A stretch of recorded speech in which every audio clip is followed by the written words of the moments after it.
Where the road finally speaks.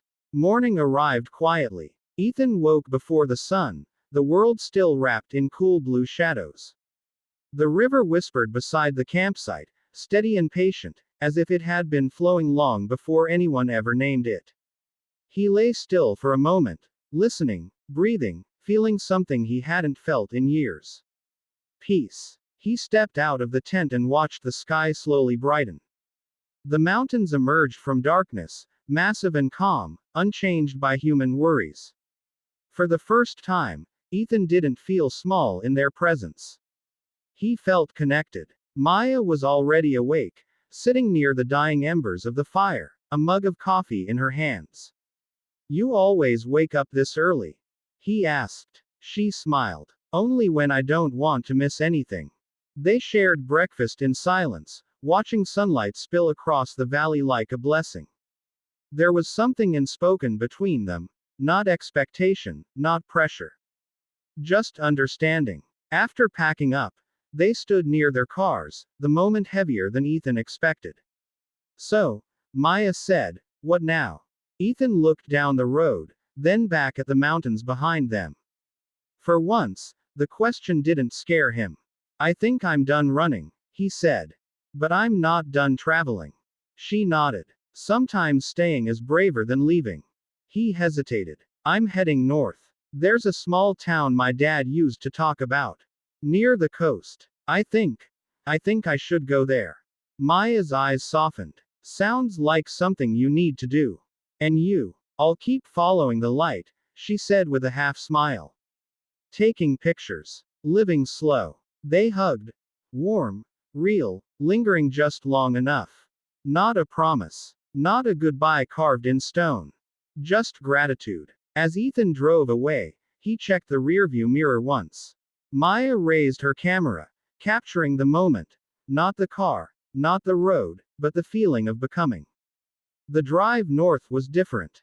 Ethan no longer rushed. He stopped when something caught his eye. A diner with faded paint. A stretch of empty road hugging the cliffs. A beach where the ocean roared like it had something important to say.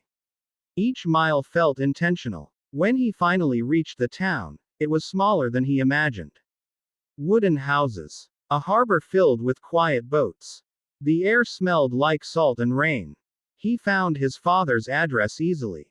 Standing at the door, Ethan felt the old fear rise, the fear of rejection, of reopening wounds. He almost turned away. Then he remembered the mountains.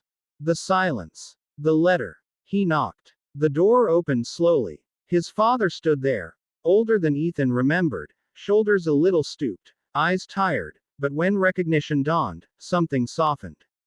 "Ethan," his father said, voice unsteady. "Hi, Dad." For a moment, neither moved. Years sat between them, heavy and complicated. Then his father stepped aside. "Come in." They talked for hours. About mistakes. About misunderstandings. About love expressed poorly but meant deeply. There were no dramatic speeches.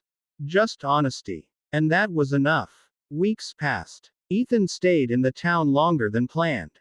He helped his father fix things around the house. He walked the beach every evening.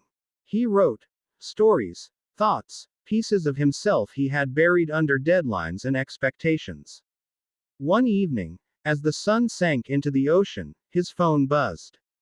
A message from Maya. A photo attached. It was the road in Yosemite, mountains rising proudly, the sky endless.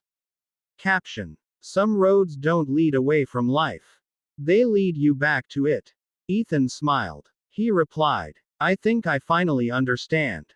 Months later, Ethan stood on a familiar road once again. Not the same one, but one just like it. Mountains ahead. Trees whispering. Possibility stretching forward. Only this time, he wasn't searching. He was choosing.